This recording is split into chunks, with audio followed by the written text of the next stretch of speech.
Hello, hello, hello. Episode 20, who'd have thunk it, of Cutscene Convos. It is a Almost. lovely sunny Thursday. We're recording earlier than normal, so it is still sunny outside. So that Hori can go and be degenerate and play Rust all night. Yeah, I will say this is huge from Connor. Huge from Connor, and I appreciate I it. was in central London not even 2 hours ago. We have pulled off an absolute madness there, but I mean that's what we do for you guys. We get shit done. How's your week been, Hori? Fairly chill, but also like fairly steady, should I say? Not chill, steady. Um, Literally yesterday we announced, or KCP announced, we're joining Splitgate. For anyone that games or is listening to podcasts that doesn't know what Splitgate is, it's basically Halo with portals. Came out like 6 months ago, maybe Yeah, longer. so like No, longer than that. I think it first came out like 2 years ago, but that was like Oh a very yeah, limited alpha. was it Um, last year we and were playing it? I think it was probably about this time last year it went into open beta, and we were all sitting in queues for 45 minutes just to be able to play the game. Oh yeah, I forgot about the Yeah, queues. Oh my yeah. god. All of So, us joining a fucking Discord server just so we could see how long the queues were. and I would leave the game open because Yeah. back then they didn't have an AFK like boot out. Uh-huh. Oh my god, you've just unlocked a memory. Jeez. So yeah, it's been a while. But KCP has joined the pro scene. We picked up a team. I imagine Um, Pro Splitgate probably looks fucking nuts. yeah, I've watched a little bit of our players streaming, and it's just like you remember those few people we started to see that like were really getting the hang of portals, and it was like very early. It's basically just that nonstop. Like it's very fast paced. So I'm looking forward to getting getting into it. If you watch Overwatch, you go, this is a bit slow for me. Try Pro Splitgate. I don't think anyone watches over. If anyone watches Overwatch and goes, "This is slow," you also need to be checked of how the hell you follow along with Overwatch because Overwatch is chaos. No one does. Pro Overwatch players get lost, I'm convinced. But other than that, I'm working on that big project I slightly mentioned last week, which I still can't talk about. But that's going well. It's good. And then I don't think anything else happened since. I'm trying to think what happened since last episode. Oh, we qualified for London. Rocket League Yes. qualified for London. KCP Rocket League. My press pass is in the works, so Awesome. all going well, I'll be there, which will be exciting. How's your week Awesome. been?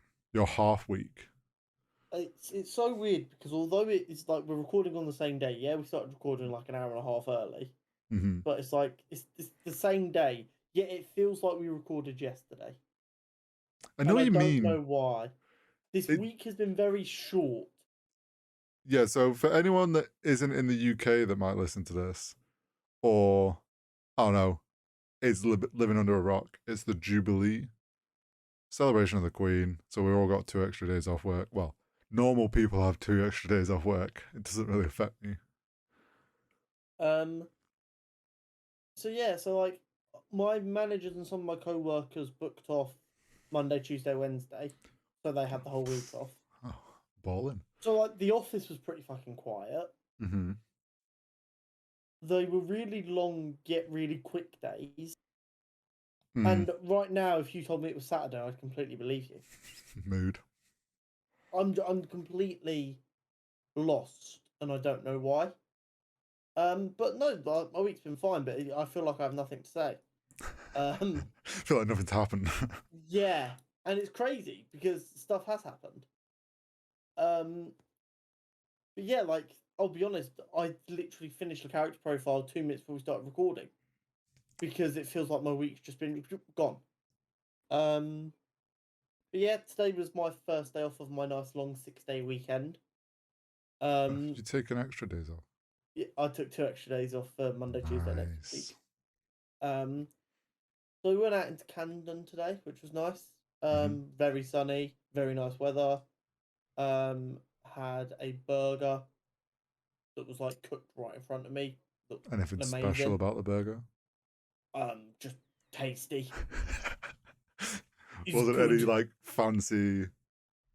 No, just cooked. Okay. Good meat cooked properly. But yeah, no, it was a lovely day. Tomorrow I don't think I really have any plans to go be chilling. But yeah, it's been good.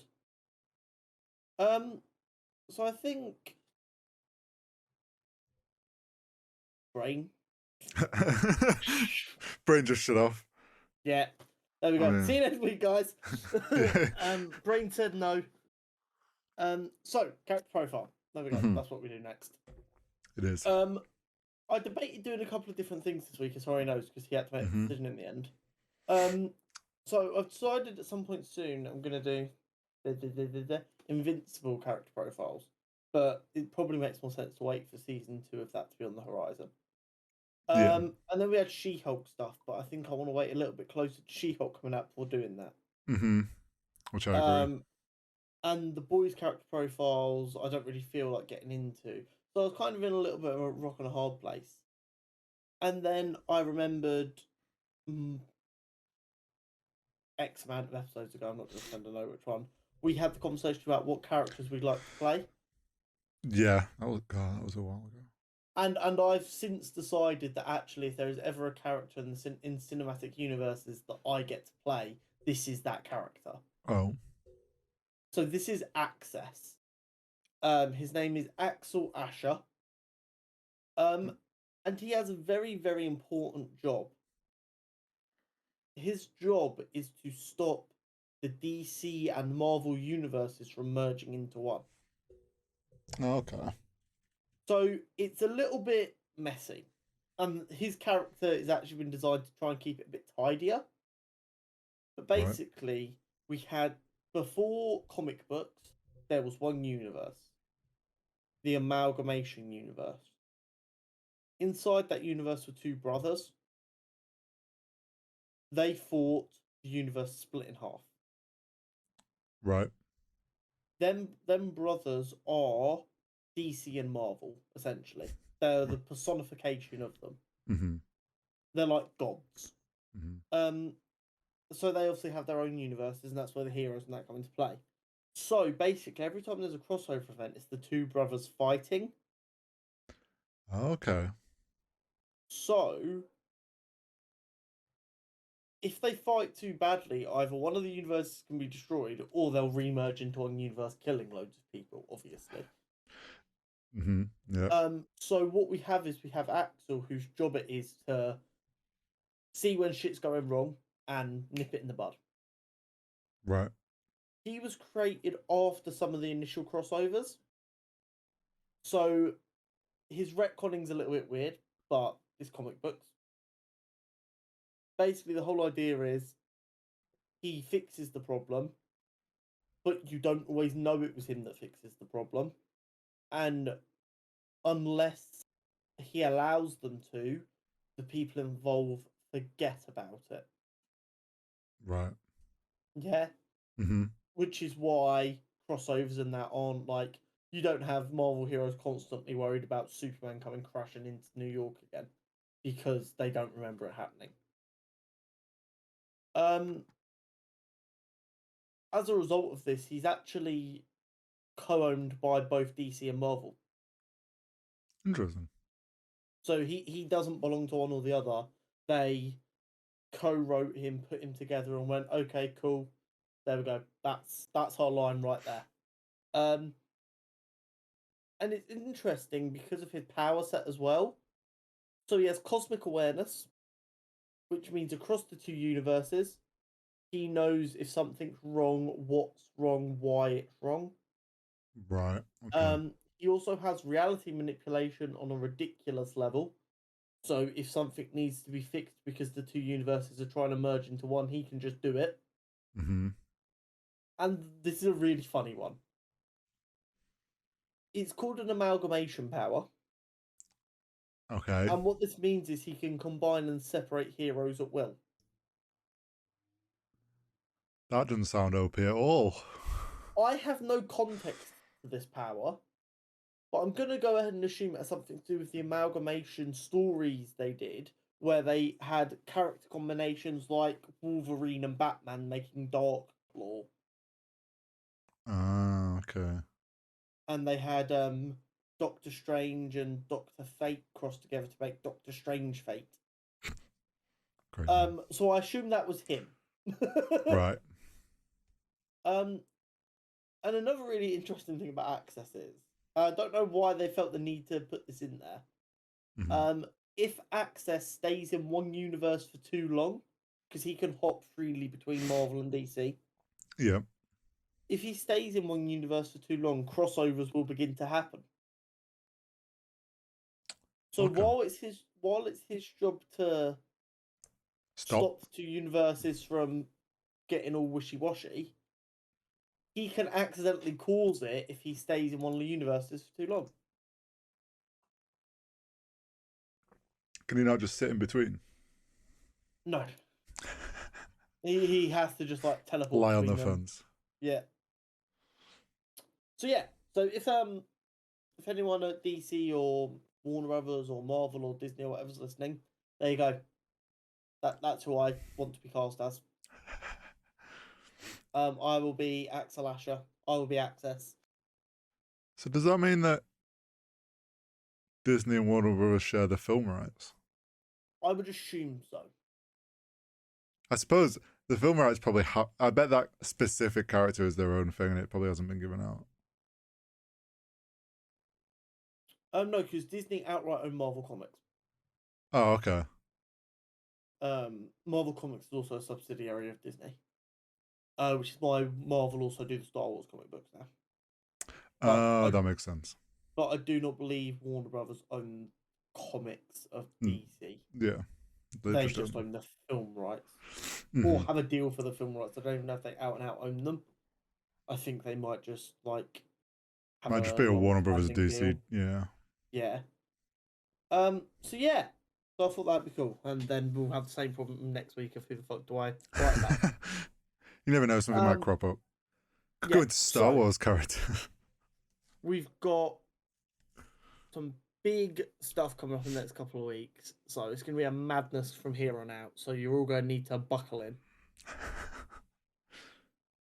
This is the last episode before we get the first 3 episodes of The Boys tomorrow.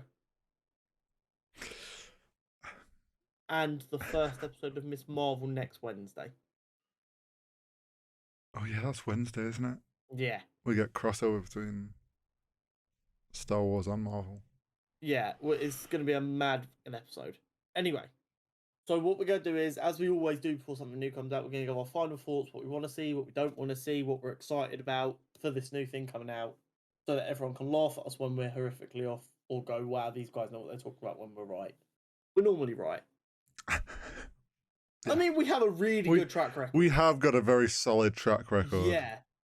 Yeah, it's actually outrageous. We should have missed by now. People are going to start thinking we're even with some of our more outlandish predictions on things. We seem to hit a solid like 80% correct. Yeah, which I'm good with. Yeah, it's a pass. It means it's predictable enough that we can work it out, but not so predictable that we know exactly what's going to happen. Chef's kiss. Yeah, I mean, if we were getting 100%, I think someone would be questioning if we're inside. Yeah, yeah. Kevin Feige would be fucking lining up a sniper shot. Yeah, be like, "Where's your source?" Trust me, bro. Anyway, so Miss Marvel. Mm-hmm. From what we're seeing from early reports, it looks positive. Yep. It looks like it's going to be bright, outlandish. The actress playing Kamala Khan, whose name I forget, is perfect for the role in kind of size, age, and energy she gives off. It seems like she is a massive fan of the character of Kamala Khan as well. Which always helps. Yeah. I think it's going to be really good. My main concern is it going to be obvious that they've decided to change the power set? If I can watch it without finding myself, like, noticing it too much, okay. But if I'm very well aware that they're trying to have her do the exact same things, just with different powers, I think that could wind me up. And this is where, because I'm a more casual fan.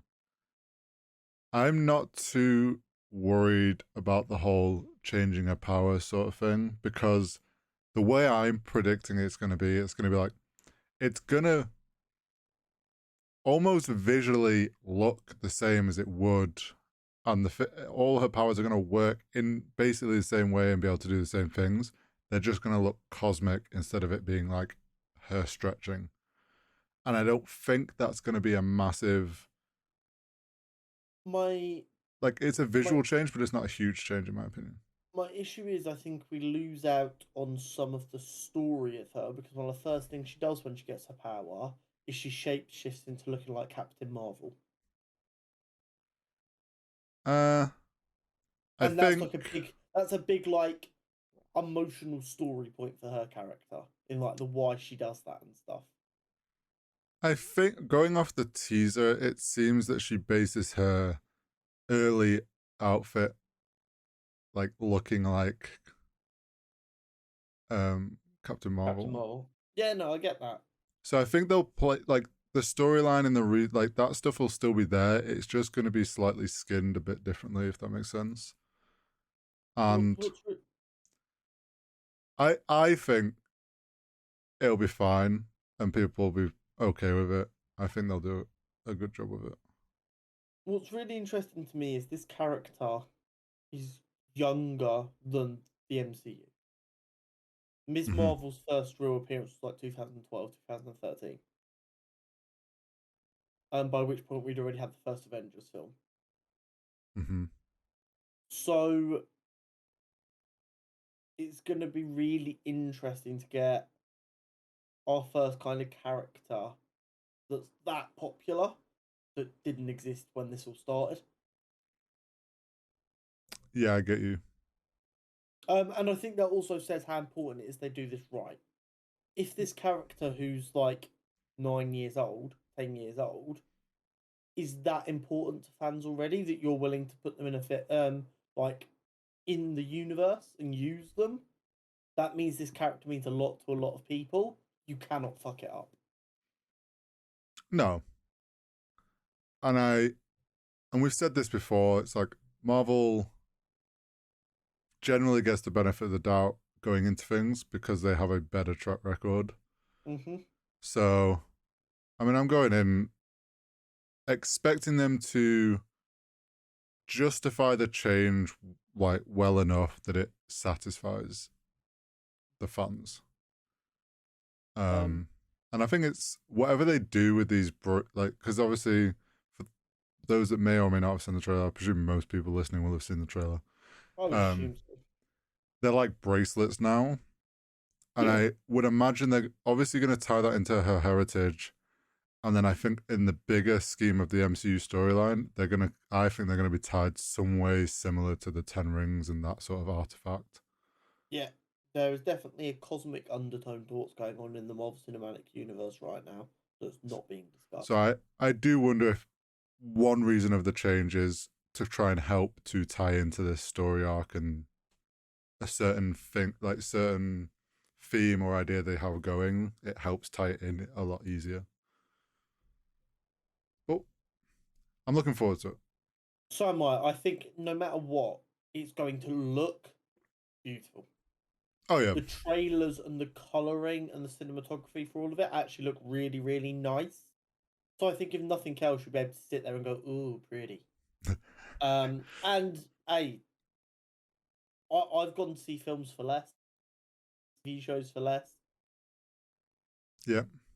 And now on the very opposite side from bright, young, happy Kamala Khan to season 3 of The Boys. Now, Hori's still a heathen who hasn't caught himself up. Yeah.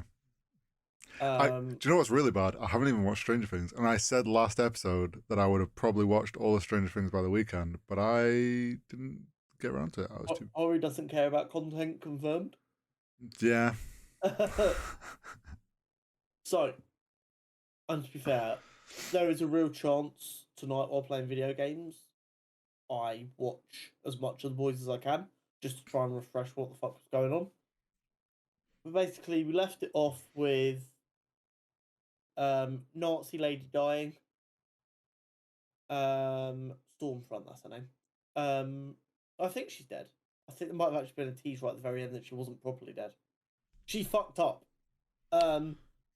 Homelander's basically on house arrest, and he's been told, yeah, you still need to look like a superhero so people don't know you're a piece of shit, but we're watching you closely, don't fuck with us. It looks like for some reason Billy Butcher's now got superpowers, so he's kind of become the very thing he swore to destroy because all supes are cunts. Billy Butcher, not me. I think we're going to have some of the best violence in this season. I think there's going to be some brilliant new character arcs, as well as rounding off / surprising us with old character arcs. I'm really excited to see what we get. We get 3 episodes tomorrow, so you best believe they're going to get binge watched. And then we'll get a better taste of where we're at. So yeah, the end of season 2 kind of felt not like the end, but like an end of a sub story. So as a result, it feels like we're kind of going into a season 1 of I don't know what the overarching story is. I get you. We're getting Soldier Boy, who's like the boys' Captain America. Soldier Boy. So I'm really curious to see in what way he's an arsehole. Is he like a Homelander, I'm powerful, fuck you kind of guy? Or is he just gotta crank it? Everything wrong with America kind of guy, and like he drinks too much, does too many drugs, does other very, very illegal things, and then acts like he's done nothing wrong and pretends he's Christian or whatever. I really don't know. I don't know enough about the boys' comics. At some point, I probably should read them because I'm sure they're fantastic. Add them to your massive list. Yeah, exactly. my list can only contain so much, and something's got to give eventually. But I'm excited for it, and I'm very, very excited to see where it goes. It's one of my favourite superhero TV shows, and amongst all the Marvel stuff, which is pretty tame and PG for the most part, I am very much looking forward to getting some of that brutal, very dark superhero content again. Well, I am looking forward to you nagging me to watch even 100%. More. Do you know what it is? It's one of these things where I know you would fucking love it, and that's why I'm so... Probably it's one of these things that I was like, oh, you should probably watch it for the podcast, but I don't think you'll enjoy it. I wouldn't be that worried. But I just genuinely think you'd fucking love it, which is why I want you to watch it so badly. It's just me trying to be responsible, because I know I'll get nothing done if I start it. Do it. Watch it. You've got 2 monitors, right? No, I can't. I've tried that, but if it's as good as you're saying it is, the problem is whatever work I'm trying to do while watching will get forgotten. No. I was going to say, put it on your other monitor and play Rust on your other monitor. That potentially is one thing I was just thinking then. Same for with Stranger Things is I'm probably going to be doing DGen hours on my own. Yeah. Most of my mates will probably be asleep, so I'll just chuck on an episode. When I've been playing RuneScape, I've been watching stuff on my monitor. It's great. And some Valorant as well, to be fair. But yeah, I can't do work and watch TV shows. Oh, no. Which I know some people can, and I'm just like... Audio only. We cover Star Wars content now. Yeah, we touched on it last week. Yeah.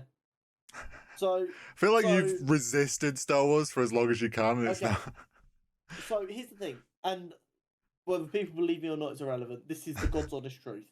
It's not so much that I don't want to do Star Wars content. It's kind of a 2, maybe 3-fold issue. Okay. One is the way we've kind of got this podcast set up, and I'm going to use the word expert, but very loosely here. We've got you who knows what they're talking about, but is quite a casual enjoyer of superhero stuff. Mm-hmm. And then I come in with a bit more of an expert take on stuff. And then through that, we can build a discussion that has facts and knowledge of the lore and the extensive history, while also getting a very fresh, I watch all of it but don't look further than that kind of point of view that you can give. Mm-hmm. With Star Wars content, we don't have that. Because I am more casual than you are for superhero stuff with Star Wars. I love it, but I watch it. I love whatever's put in front of me. I don't get... people are going to be baffled listening to me talk about Star Wars content compared to superhero content. Because I'm just like, yes, more lightsabers and guns, and yes. Like, and it's fine, like, 100%, like we've always said, casual fans are so fucking important for everything. Mm-hmm. But it's going to have a very different tone to our discussions. Yeah, I think and I wasn't sure how I felt about that. And then the second part was, as we've discussed many times, Star Wars fans are fucking abhorrent for the most part. Yeah. And if Marvel or DC fans come for me, like I said, I have enough knowledge to be able to back my points up whether they agree or not. And comic book fans are more willing to have a discussion. We put out a short of me going, Rogue One's the best fucking Star Wars film and it's not up for debate. We got one comment on that video and it was wrong. It's Revenge of the... No, not Revenge. Empire Strikes Back. And it's like...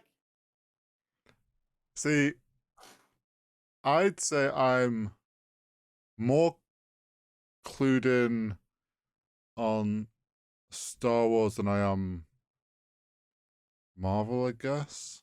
Clip it and ship it. Horry will be doing character profiles for Star Wars every week. No. More so in the sense that I think I've played pretty much every game. I've watched all the films and the shows, all the animated stuff, and like have done a little bit of like extra digging into things from when I've watched the shows, of like trying to find like tie stuff together. So I have like a little bit. I'm not saying I'm like an expert in any way. I'm also terrible with remembering names of places and people and stuff. So it's like I'm shocking at that stuff. But I don't care if the toxic Star Wars fans come from us. They can try all they want. So, and when I say I'm a casual, just so everyone's clear, I've seen all the films, and for like the most recent trilogy where like I've been like in control of going to see films when I want, it was like day one showings.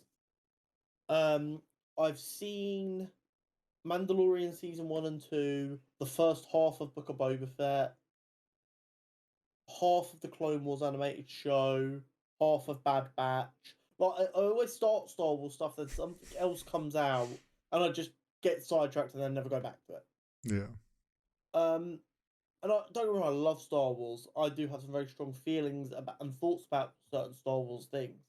But there's not going to be like me being able to go, oh, this is where I think they're going with this based on this lore. I have zero fucking clue.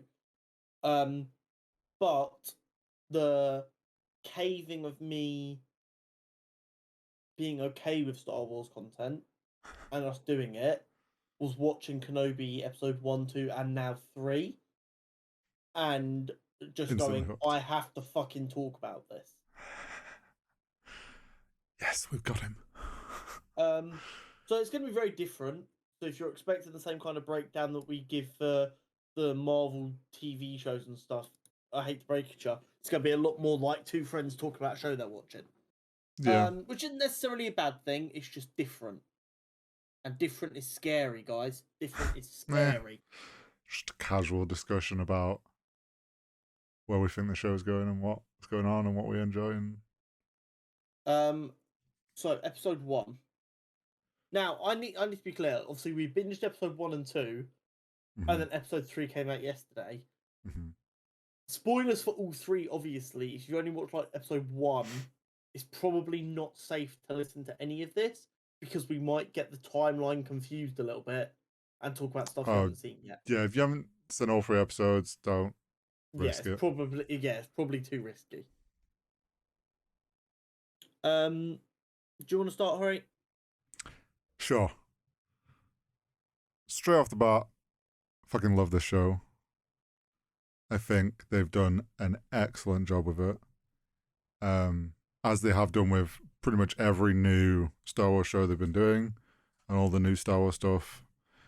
But it's been really refreshing and kind of, I guess, slightly nostalgic, but like enjoyable in that sense of going back to Ewan McGregor's Obi-Wan and like that, going back to like that period of Star Wars, because we haven't, like, yes, we got the Rogue One film and we've had the animated series, but like we haven't really gone back to anything between episode 3 and episode 4. And to see 10 years on from the dreaded Order 66, like seeing a new perspective of Obi-Wan and where he's at mentally and the state of like the system and state of politically the state of things. It's a fun, but it's fun for like from a fan point of view to see this side of Star Wars again and a new kind of side of Star Wars that we didn't really get to see other than in the animated stuff, and even then it wasn't like super in depth. But overall, I'm loving it. I'm loving the cast and the characters, like where they're going with the story and how they started the story off with Obi keeping an eye on Luke, and then we got to see the flip side of that of Leia, young Leia, with her family, being the perfect young Leia. Like that child actress nailed it, as sassy as you would expect, and it felt like you were watching the like perfect young Leia. She did it perfectly, which just added a whole fun like level to, I think, the character. What like to see that side of Luke and Leia that we haven't seen before at all. What are your thoughts on Kenobi so far? Because I know you're enjoying it. I didn't know really what to expect from it. I know, obviously, I knew that it was set in between 3 and 4. I wasn't quite sure on what kind of time jump we were getting, so I didn't know if it was going to be like straight after Order 66, like him on the run instantly or what. So my thoughts are pretty simply wow. I genuinely think this might be the best show on Disney Plus so far. Like I said, Book of Boba Fett, I haven't finished it yet, but I found it a little bit disengaging at times. The Marvel shows I'm hypercritical of compared to any Star Wars content anyway. Mm-hmm. But I'm enthralled with this show. It's amazing seeing Ewan McGregor come back, and the guy hasn't missed a beat. No. I completely agree with you that the young actress playing Leia is phenomenal. I did genuinely tear up a little bit. I think it's during episode 2 where her and Kenobi have a bit of back and forth, because it felt like I was watching like Carrie Fisher's granddaughter. Yeah. It was really, really beautifully done. I think the story is amazing. I think Vader is genuinely fucking terrifying. Yep. I love the way they've gone with Obi-Wan didn't know that he was still alive, followed by Obi-Wan's connection to the Force is severed, severely damaged, and he is old and rusty, and he's kind of accepted death. Yeah. I genuinely think if it wasn't for the fact that he's trying to protect Leia, if Vader would have just rocked up on Tatooine, I'm not even sure Obi-Wan would have fought back. Probably not. You're probably right in that. He seems really just dejected and given up. And bearing in mind, in episode 4, we know he's quite in good spirit almost. Yeah. I think they're very well aware of that. So I think by the end of this kind of show and that kind of last battle between Vader and Obi-Wan, I think we might get a little bit of our much beloved General Kenobi. Hello there. Kind of Obi-Wan. Like Obi-Wan to me always kind of had like the banter of like a Spider-Man-y type character. Yeah. Because Anakin being such an unruly Padawan meant he had to have a little bit of flexibility and banter to him. Otherwise, he was just going to get overrun by this kid. And while he clearly doesn't have that at the moment, I think looking for Leia and interactions with Leia are going to bring that back out of him. And like we saw it a couple of times, like Leia would say things and he'd kind of look at her and he would see Anakin or Padme within her. Yeah. So I think that's something like, obviously going into the show, I knew it was going to be, from what they talked about, is like an Obi-Wan that was like going to sort of have a bit of PTSD of struggling with what had happened. But I didn't really kind of really like predict that he was going to be kind of this broken. But at the same time, it makes sense because he essentially lost everything all at once. He didn't just lose the Jedi Order. They lost the war. He lost his brother in Anakin, and he had to actually, what he thought in the moment was kill his brother, and that broke him, and he became a completely different man and disconnected himself. And I think, like you said, was more than happy, like he'd fully given up on the Jedi Order and that life, and was just ready to do his final kind of task of watching over Luke from a distance and just do that till he'd pass. Exactly. And I think you're right in, like, with Leia, young Leia coming back, and that being having to go save her and get her home. Those moments where, like, he obviously sees Padme and is reminded, I think that's the start of us seeing him remember the good that once was.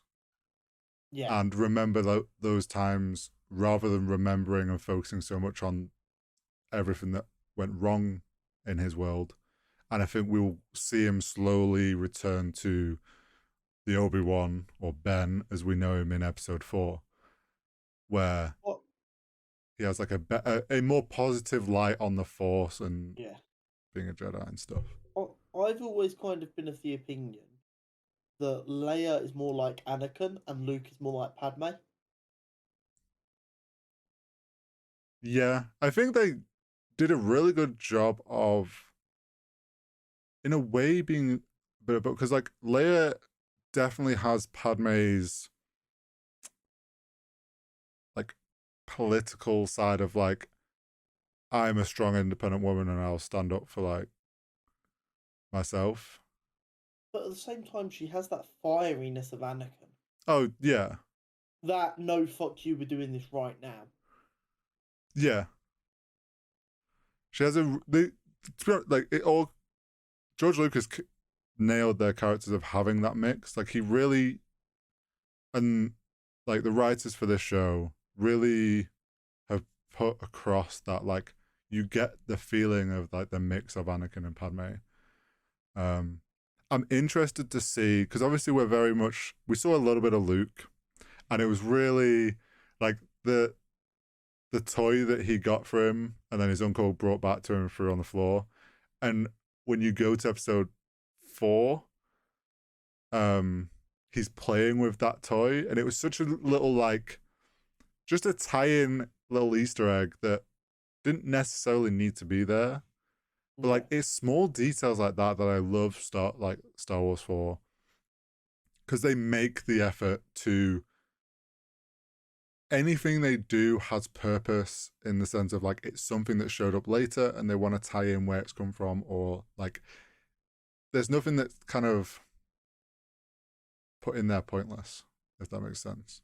Well, yeah, I mean, and you've also got to remember, everyone who's worked on like modern Star Wars has had a really rough time because everything's been done so disjointed. They're trying to fill in a period of time, and there's certain stuff that has to happen for what's going to happen later, and certain stuff that can't happen because of what's already happened. So, like, you'll get the little plot holes like, oh, why doesn't Leia instantly remember Ben Kenobi in Episode 4 if he saved her as a child? I don't know. She was fucking 10.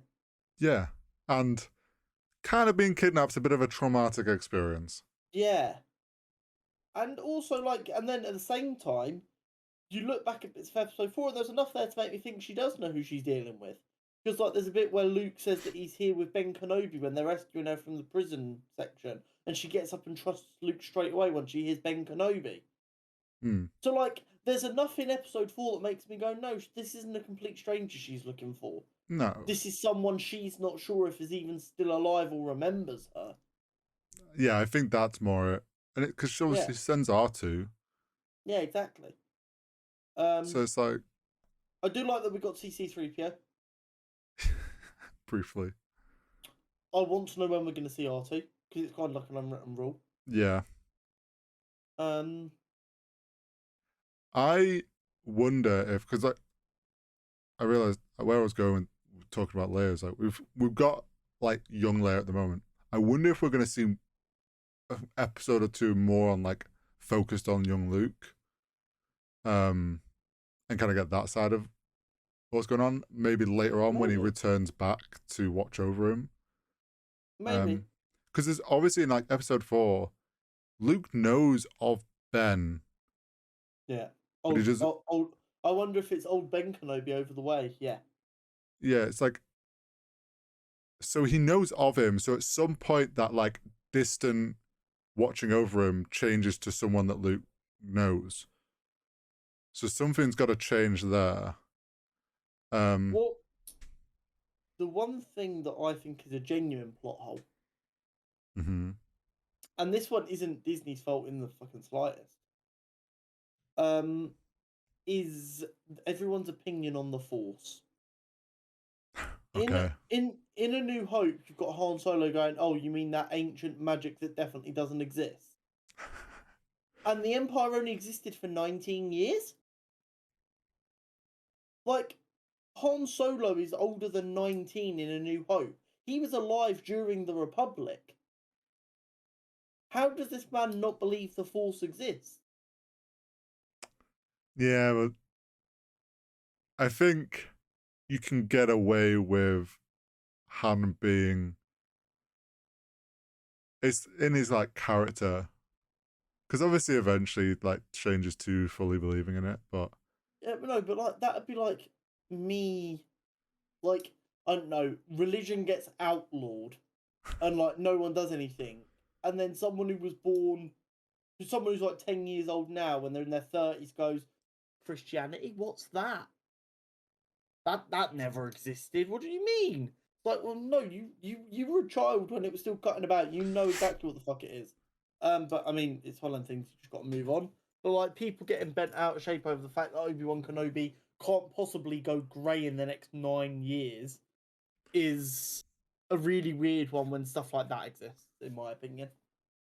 Yeah, I mean, anyone that's like, oh, well, he's got to turn from looking like this to looking like this for it to make, and it's like, well, does it? Like, everyone understands it's two different actors.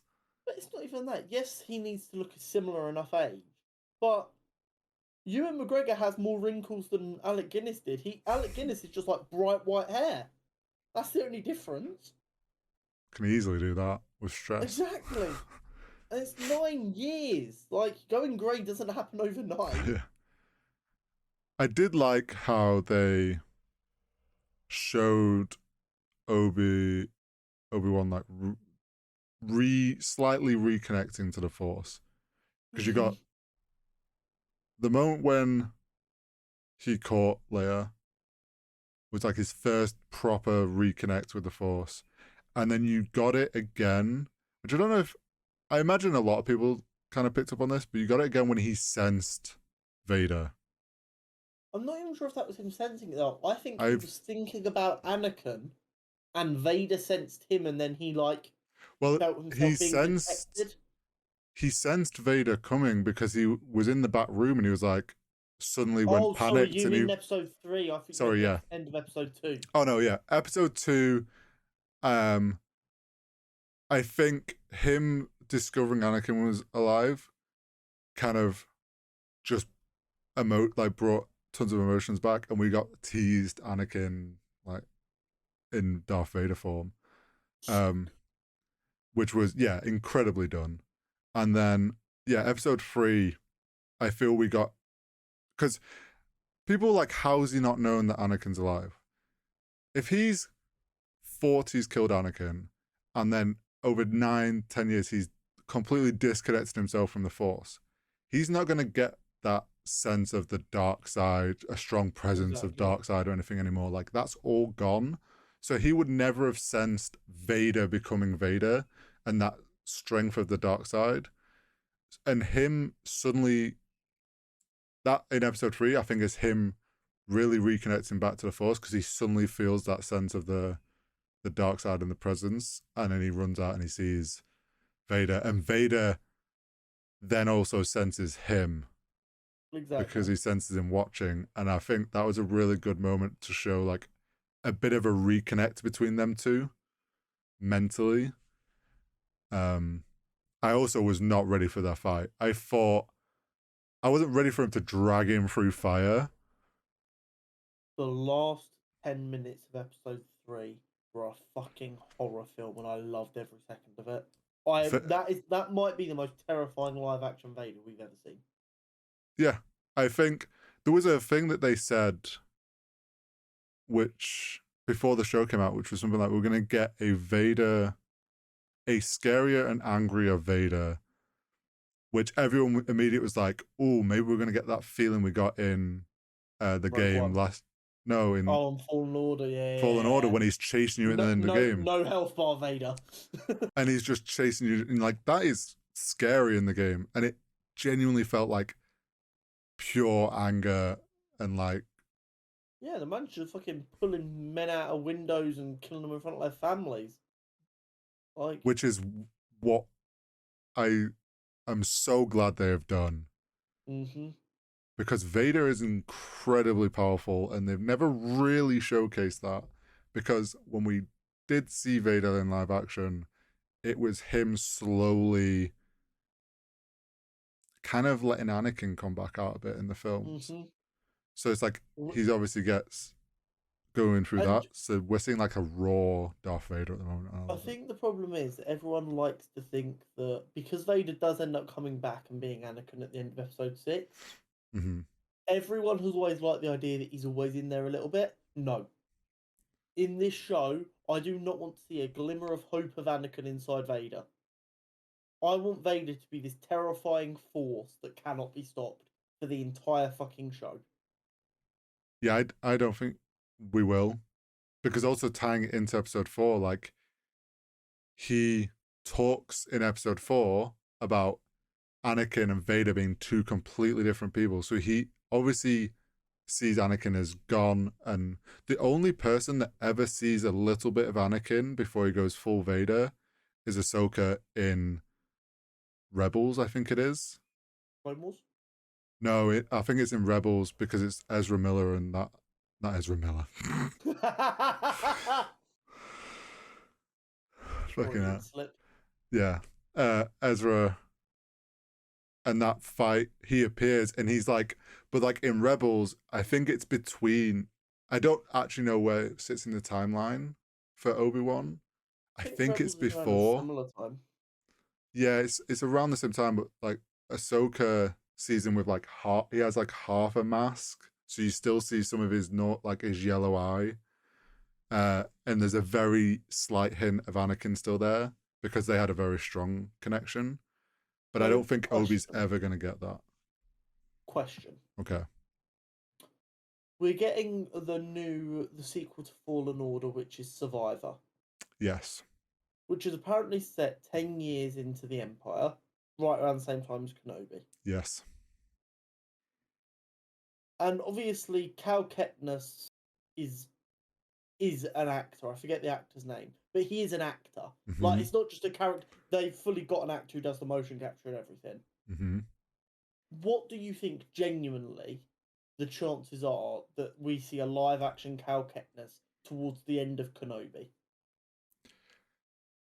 So Like, it just 10 years feels very specific, and it's especially to be announced during Kenobi.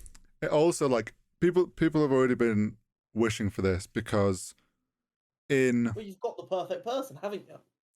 yeah, and it was in Book of Boba Fett. This isn't really a spoiler to that. There's like the little BD1, the little Yeah, droid that Cal has in Fallen Fallen Order. Order. Whether it's the same one or it's at least the same model of drone appears in Book of Boba Fett, and everyone's like, "Ooh, that's like the one in Fallen Order." Also, the fact that we have Inquisitors, and the Inquisitors are a huge thing in the game. I think my prediction is I would love that we get a full live action reveal of him, like at the end or To partway. save Kenobi. Yeah, Because you or can't have Kenobi legitimately beating Vader at his prime. You've just got to have Kenobi scutters off alive. yeah, it's good. There'll either be some cross between their paths, or my other prediction that maybe is more likely because we don't know necessarily what they want to do with the storyline in the second game. Obviously, in the first one, he never met Kenobi. Like, they kind of got to keep that sort of canon going. Is I wonder if there's some, not necessarily a throwaway, but like talk of from the Inquisitor side that they're like hunting and they describe Cal and this Jedi that's trying to rebuild something and they talk about him, or information gets given to Obi-Wan and it describes Cal and a ship that Here's the is like thing. Jedi survivors. And this goes back to again that they're kind of painted into a corner because of everything we've got. Cal kind of has to die. Yeah.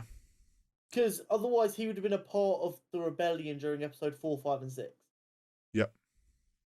So he kind of has to die. And they've only got like 9 years left to do it in. Yeah. It's not the even same actually issue. 9 years, is it? Well, he wasn't in Because- Rogue One either. No, but it's not even. I'm not even talking about that. But like the 19 years. So the 9 years from Kenobi would be the end of episode 6. That took place over like 3 years, I think. Yeah, So in true. reality, he's only got like 5 or 6 years to die. So he might well die in this next game, which is ironic because it's called Survivor. That is a very solid point. There's obviously like there's a lot of Star Wars can do to like get around some of that stuff of characters not being in the films, which is how they've managed to pull characters, because there's a lot of time they've kind of played it off as, oh, they're in the back, like they're never shown, like their ship of these characters is shown or something, so people go, oh, they were there, we just never got to see them in the films or something. But like someone like Cal, it's kind of hard to do because he is Jedi. Everyone was losing their mind because they had Luke who knew how to use a little bit of the Force and had a lightsaber. Could you imagine if they had someone like Cal who like legitimately received Jedi training as a child and had a double-ended lightsaber? Like news like that would get about. But you have also got to take into account we've got Ahsoka, and Ahsoka was nowhere in the original films, but they've managed to like explain that because she gave. Because she's a grey Jedi, isn't she? Well, so she doesn't give a fuck about these dumb arguments about who's in charge. Yeah, so she gave up on the Jedi Order and left it, which is how they kind of got around it through Clone Wars. Because Ahsoka doesn't really subscribe to the Empire or the Republic that was there before. She's kind of, you're all just making this very political. Just leave me the fuck alone. I'm going to do what I think is right. She's more for the people. Yeah. And so unless during Jedi Survivor, Cal also becomes a grey Jedi, well, and they're not that common. So having two cutting about at a very similar point in time is a little bit rough. Yeah, I don't think that'll be the Yeah. case. I think you'll get some tie-in to him and into Rogue One and sort of like that Rebels. Like maybe he's someone that shows up in Ahsoka series. Maybe. I just want a Because live action Cal Kestis because he's a fucking awesome character. I think there is a high chance. I think it kind of comes down to, and Disney will know what probably the story is for the next game. Like I that's imagine so. because that will all have to kind of be discussed and planned into the canon nowadays. So they'll have probably some idea if they do, like if they really do want to bring him into the live action, which I hope they do. Like there'll be a plan there. But yeah, maybe it's in Obi-Wan as a throwaway thing, or he does actually show up, or maybe it's in Ahsoka. Because obviously the Ahsoka series, which has started production now, or filming, is set, as far as I know, is set right after Rebels. So it's same period of time. Or maybe even, like you said, in a throwaway sense, Vader sends the Inquisitors who are there to help him capture Kenobi away to deal with the other Jedi, who is Cal. Yeah. And that's what then leaves us with Obi-Wan versus Vader. And whatever happens there, Vader assumes Obi-Wan is dead. No one's there to say he's not dead, which is why then Vader seems a bit confused in episode 4 when Obi-Wan is still alive. Yeah. Yeah, I definitely think whatever is the end of this like story arc for Obi-Wan, it'd be just him and Vader, and whatever happens, and that way they can just go, Vader thought he was dead. No one ever going to question Vader. And the Inquisitors, because the Inquisitors also kind of die. They're not a thing later on. So they're like... Okay, so correct me if I'm wrong here. Okay. Inquisitors were, in the grand scheme of Star Wars lore, quite a new addition because they realised after Order 66 all the Jedis were supposed to die, but they were having loads of Jedis appear in this part of the timeline, and Vader would have to do something about that. So they created like these Sith apprentices that Vader trained to hunt the Jedi, and then before episode 4, he killed all the Inquisitors. Is that about right? Yeah, so my understanding of the Inquisitors is, so the general rule and law that Star Wars goes by is you can only have 2 Sith at a time. Yep. It's a power of 2, it's the rule. To get around that, because they knew they had to hunt down these Jedi that had escaped, obviously they can't just send clone troopers or stormtroopers now after them. It's not going to work. They needed a way where they can't have Sith, but they wanted force ability people on the dark side. So they came up with, I think they came up with the idea of the Inquisitors, and they're like this hunt squad for Jedis. And it's just like force ability people that have turned to the Empire's side, and it gets around the kind of the power of 2 rule. No. Which I think works perfectly, and they obviously like comes a point where they write them out, because obviously 4, 5, and 6 there isn't. I don't know if there's mention of the Inquisitors. I don't remember mention of Inquisitors. I imagine it gets to a point in this gap where Darth Vader thinks he's killed every Jedi and there's no more Jedi, so he just stops with the Inquisitors and they don't need them anymore. So I actually have a theory about this. Okay. I've said I have a theory. This is a theory I've seen on the internet, which I'm going to force into a hole. Okay. So in the posters for Kenobi, the Inquisitors have a silhouette of Kenobi in their eye because they're hunting him. Mm-hmm. But Reva has a silhouette of Darth Vader.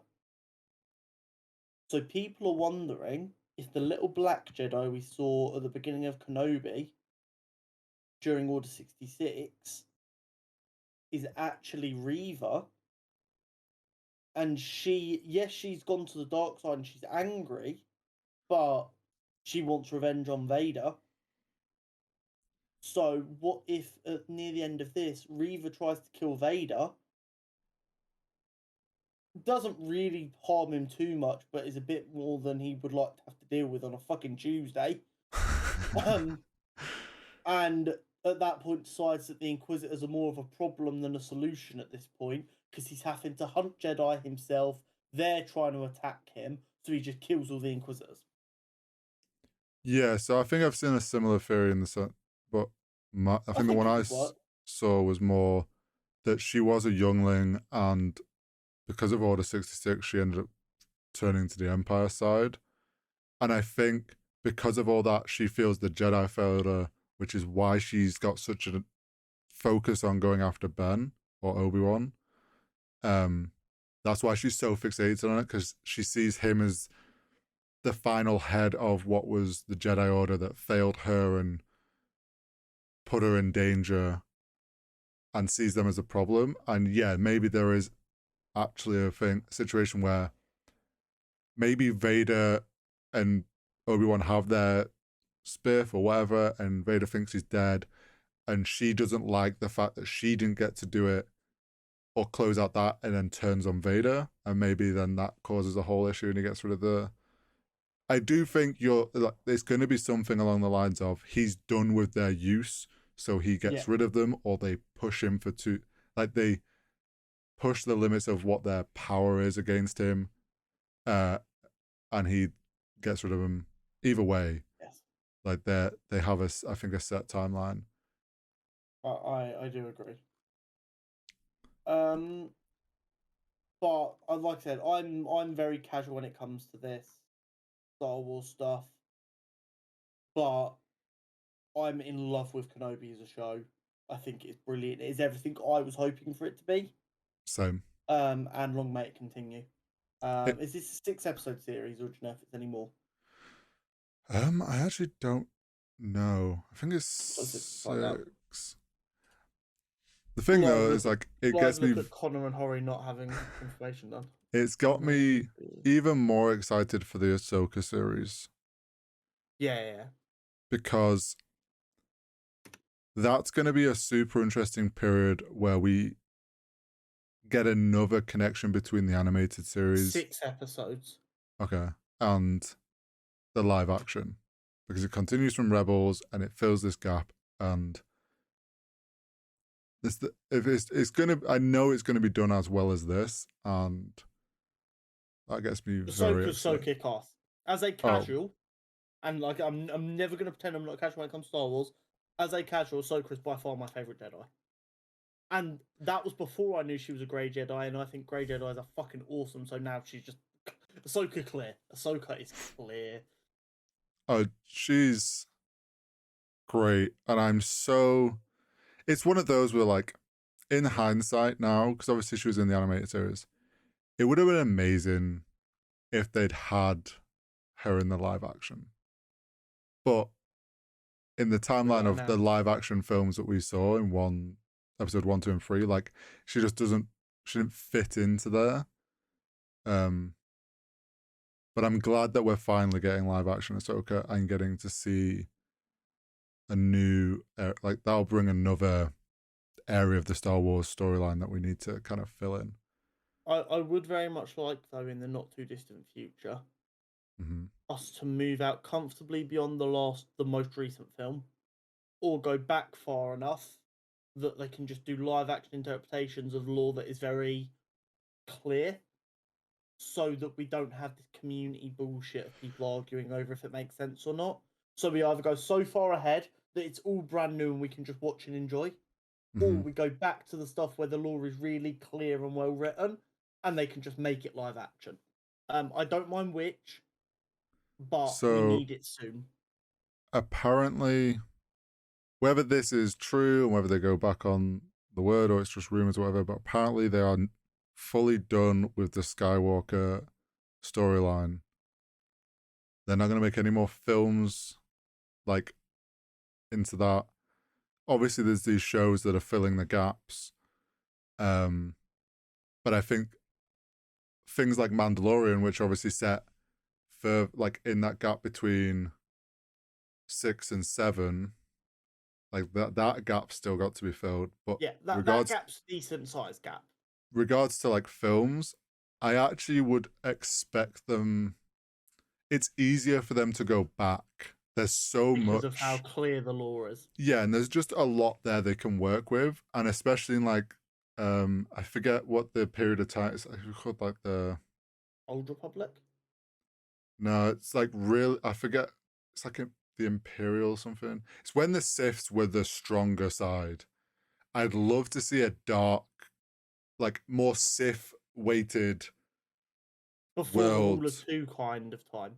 Yeah, when there's a lot more like fight for power, and you get like some really cool characters back then, and like when the Jedi Order was like really like that. I think it's got the what is it? I can't remember what it's called now, but it's a really cool period of time, but it's backwards. I'd love to see them go back to that and do live action. That'd be really cool. Anyway, last couple of little bits. Mm-hmm. And I don't want to get into it too much. Just a thing for people to consider. Mm-hmm. Johnny Depp has won his lawsuit. Mm-hmm. This obviously ruins Amber Heard's career. Yeah. Does this... So I'm now of the opinion, I'll put it that way, that I might go see Aquaman 2 if it genuinely looks good. Because I know the film being successful isn't enough to keep her job. That makes sense? Yeah, I get you. So I watched all of the trial, as you will know, Corey. Mm-hmm. And the DC executive said before Aquaman 2, they were considering recasting her anyway because she had no chemistry with Jason Momoa. But when they decided the script wasn't really going to feature Mera that heavily, it would be more cost effective to just keep her in, and she's barely going to be in it, so it doesn't matter. Yeah. But her contract is now over, and I can't see her being given a new one. Bearing in mind they were considering recasting her anyway. So now that the success of this film is not going to be pinned on Amber Heard, and they can happily just go, okay, we're going to move on. Do you think, in general, people will now see it, or do you think there is still enough of a principle that people are going to be like, no, she's in it, we're not going to watch it? I think I've seen two kind of sides from the Depp fans, which is standing strong with the fact that like still standing in the petition that she needs to be removed, and Warner Bros. Needs to make a solid like, look, we fucked up, like not taking this seriously or whatever, and like she's no longer in the film, the short part she played. The other side that I've now seen is, in a way, there was some Depp fans that were like, actually, we need her to stay in the film because that money's going to Johnny Depp anyway. I mean, she's already been paid, whether she's still in the film or not. Yeah, paid. But like people were like, we go watch the film knowing that we're funding Johnny Depp. Obviously, like, yeah, she's been paid and stuff, but like that consensus, I think, maybe. But like, we still have the issue of that whole fucking DC EU, like that. It's all fucked up at the moment. So it's like, yeah, this film could honestly mean nothing to the like. So it's like, is it the end of the day? Like, I will probably still go see it. I think I'm of the opinion, as of right this moment, which again could change, do not get me wrong, that if it looks genuinely worth my time based on the trailers, I will go watch it. Yeah, I think if it looks absolutely terrible like Morbius did, then I'll take it based on the merit of the trailer, like I would with most films. Yeah. I think for me, I am a big fan of Jason Momoa and him as a person. Like I've He's also a watched, very good Aquaman. yeah, he's excellent at Aquaman, and I feel knowing that she has a small part as it is, and it could literally be a few throwaway scenes. Wanting to support him more outweighs my. Yeah, I get that. Obviously, if it looks absolutely tragic like Morbius did, Yeah. then Not worth my time or my money. Yeah. yeah. Okay, cool. I just wanted to see if your opinion, like me, had slightly changed Yeah. based on the fact that Johnny has had his justice. Yeah, and like the fact that the exec spoke up about Yeah. cleared up things. Okay, I think we are good to move on to our Superhero Showdown. Yeah, I think that's everything now. Okay, this week we have DeathStroke versus DeadShot. Same rules as always, neutral environment, both bloodlusted. They don't have anything on them they wouldn't normally have on them, which for these two in particular is very, very important. Yeah. Do you have any My initial thoughts, Horizontal? instinct is, and I'm trying to remember because we've used Deathstroke before. He has his blades. I can't remember if we decided if he always has a gun. He always has a gun. I'll give him a handgun Okay. as standard. My opinion leans towards DeadShot because he, Oh, really? well, he obviously always is going to have some sort of a weapon on him, and I think it kind of, I think it's like if the fight starts and he has the distance, because he can draw and be so accurate, I think he can get some very deadly shots off on Deathstroke quick enough. But if at any point Deathstroke gets within melee, which he could do with like a well landed like gunshot to shake DeadShot and get then close the gap. Like I think if that happens, Deathstroke wins. Because I think in hand to hand Deathstroke's way stronger. But I think if DeadShot gets the opportunity with like enough like early distance, like he could land some, because obviously he's fucking deadly accurate. Like he could land some very deadly shots. So it's whether or not Deadshot can do enough deadly accurate shots on Deathstroke before he can close the distance on him. Okay. So my opinion is Deathstroke is very moderately enhanced, i.e. faster, stronger, more durable. And he also has pretty fucking good armor. True. I don't think Deadshot manages to put him down before Deathstroke gets to Deadshot.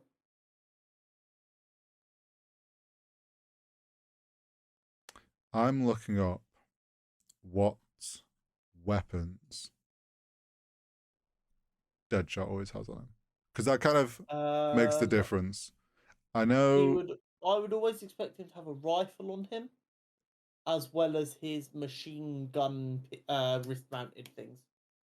Yeah, so looking at this, it's like he has wrist mounted magnums and an AR-15 as well as like a combat knife. So I wasn't sure whether he always had a sniper also on him. That was my kind of one thought.